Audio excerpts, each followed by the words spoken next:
had 265 people. Assessment centers will not be accepting walk-ins. They're hoping to see volume increases and have us testing anywhere from 600 to 800 people in a day. We're still seeing one patient after another. So we've seen 420 patients today. Follow your public health guidelines. They're there for a reason. We were short-staffed yesterday. We had seen 304 patients and I had a preteen pass out on me and just collapse onto the ground.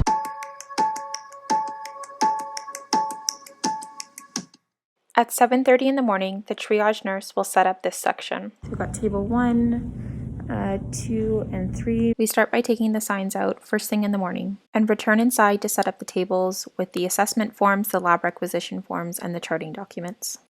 An updated list of local facilities in outbreak. We update the date on the stamp and pre-sign our name on a bunch of charting documents we're about to fill out with our patients. Then we await for the craziness that will be our day. So I'm the last one to take break right now. Decently busy day today, nothing too crazy that's out of the normal for us. I don't know what it is about these ones, but they're particularly itchy and irritating, causing a lot of us to have some type of contact dermatitis. I felt bad earlier. I had one young couple come in. The woman was a couple weeks pregnant and immediately burst into tears when I started asking her about the symptoms. And I can only imagine right now what it is to be pregnant, have a newborn baby during this time. Having kids is a whole other separate struggle on its own. I'm living through that myself, but to be pregnant right now, I can only imagine the difficulties, the challenges, the fear that you might have. So my thoughts are there for everyone in that kind of situation right now. By the time this is all over, all of us will have a story to tell. We had our last appointment at 3:45, so I get to go home early on Thanksgiving Day, which is nice. We've seen 227 patients today, 138 on Sunday yesterday, and 179 on Saturday. Our numbers will be a lot lower because of the long weekend / holiday. I can only imagine what my day is going to look like tomorrow, so that'll be interesting.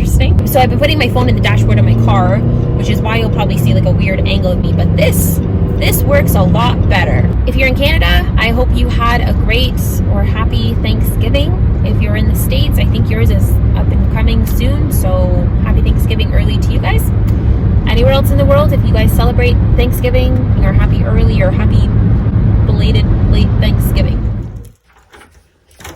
Okay, so today is my last day of work for a little while. I am on my reading week this week. I'm curious to see what our numbers are going to be like today. So our school district right now is allowing parents the option to switch from an online-based learning platform back to in-person school and vice versa. If you have the patience, the ability to teach at home, do schooling with your kids at home, all the praise to you. Whose idea was this word? Here's me trying to explain this word to my kid who's sounding it out. See this K in the front? Doesn't exist. Just pretend like you can't even, it's not there. That W on the end, gone. Who needs it, right? So you just ignore the first and last letters, just pretend like they're not there, and just say the two middle ones. No. Do you know what I mean?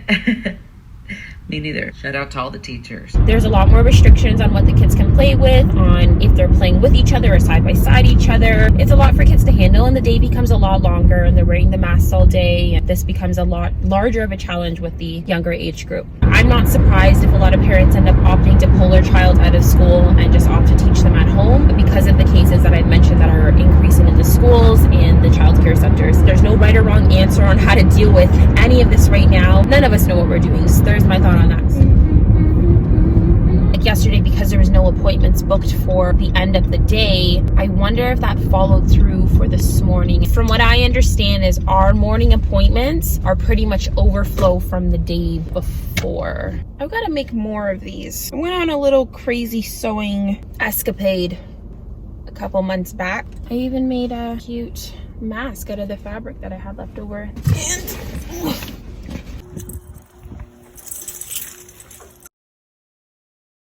And I just put my mask on. I can already feel this rubbing underneath. Where'd my pen go? I lost it already. Oh, trials of a nurse. Oh, I found it.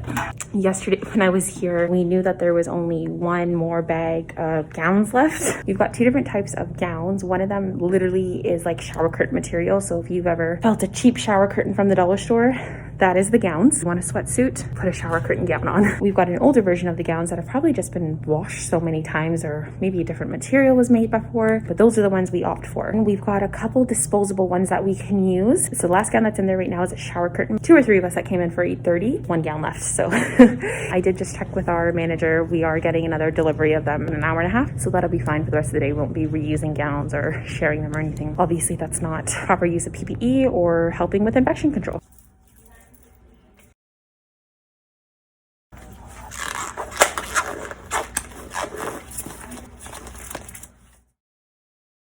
Once a patient has been registered, a triage nurse will gather more information on the patient. If you want to know more about the questions a triage nurse asks at the assessment center, subscribe so you don't miss a future upload. I'm placing a patient label onto the tube where the NP swab will go once it's complete. The remaining labels are placed into the biohazard bag for the lab to use at a later date. Then I prep the swab for the doctor. This is so that when they're done their assessment, they can quickly reach for the swab without having to fumble around with the packaging. It just makes for a more efficient process. Remember, we have to see hundreds of people in a day. The lab requisition form will also go inside of the biohazard bag with the patient labels, and it just gives a quick synopsis for the lab on the assessment that the triage nurse completed. Once the swab has been complete and it's back inside of the biohazard bag, their paperwork goes into a discharge bin. The nurse will collect it, and they'll also collect the swab. The swab then goes through its third check, where we ensure that the patient label matches to the requisition form and the nasopharyngeal tube. Once all that's done, we then take the swabs and put them into a refrigerator where they maintain a regular cool temperature until the lab is able to pick them up and then further process them.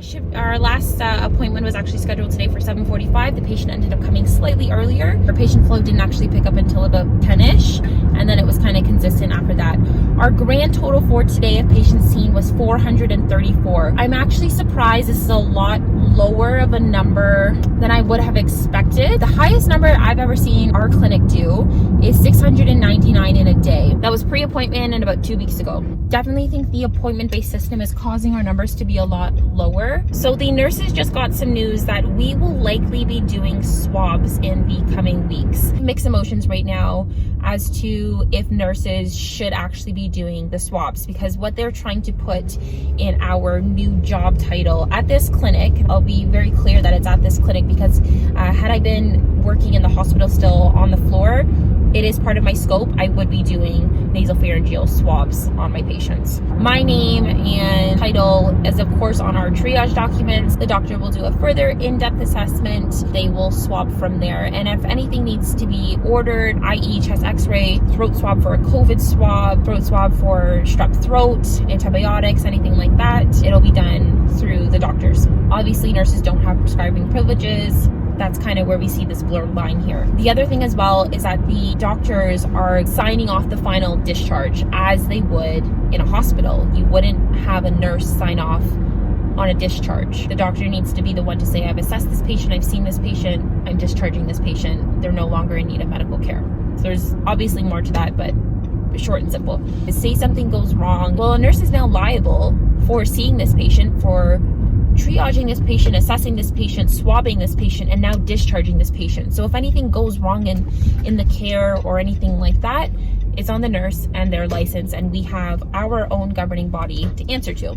And now I don't know if this is just a comfort level thing, if we're all just a little apprehensive right now, just a little uncomfortable with our roles. Like I keep saying, COVID is something that we are learning as we go. I myself am comfortable with swabbing patients, not pediatrics, and that's just being honest. I don't have a pediatric background. There's a lot that you can miss. They don't present the same as an adult. Sometimes they're not able to describe things the same, pain that they're feeling, symptoms that they're experiencing. Sometimes the parents don't necessarily give the best objective assessment or view on their child. Kudos to all of you at the healthcare who work with pediatrics.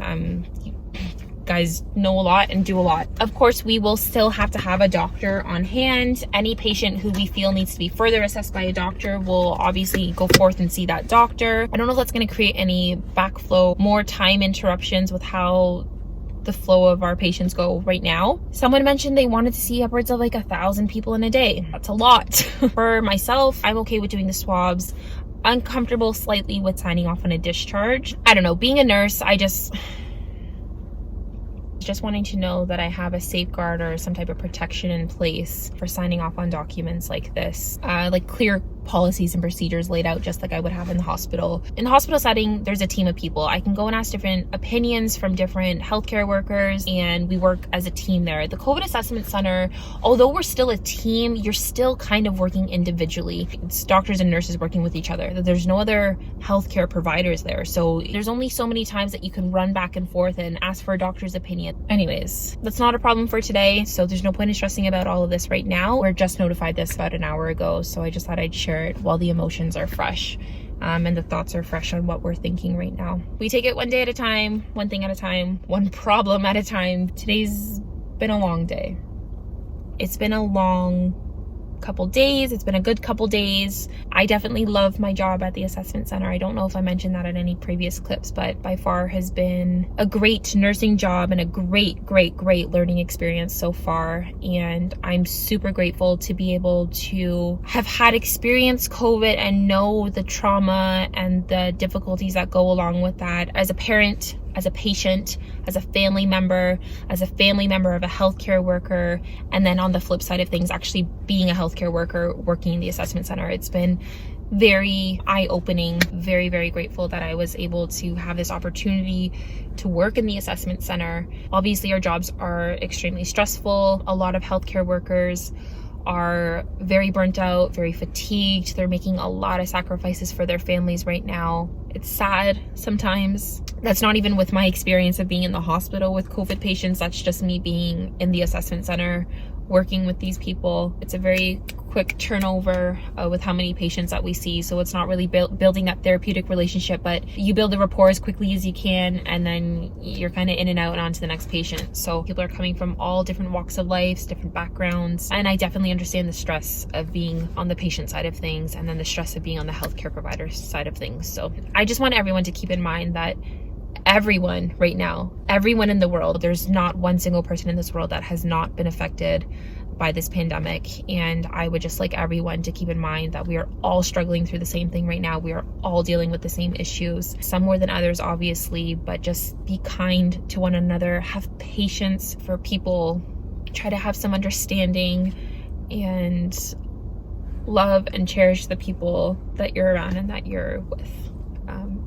Anyways, I think I'm gonna end the video off here. I hope you guys all enjoyed. This has probably been a long video. I've had a lot to share. So if you're currently working in a COVID assessment center, I would love to hear your thoughts or share how your assessment center is kind of handling procedures and going through with patients. I know some are doing drive-through, some are appointment-based, some are walk-in, and this is not just specific to Canada. This can be worldwide. I'd love to keep the comments positive. I think we can all use some positivity. You can never go wrong with positivity. I hope everyone is staying safe. I hope everyone is washing their hands, wearing a mask, social distancing properly and as needed. Have a great day, guys. Bye.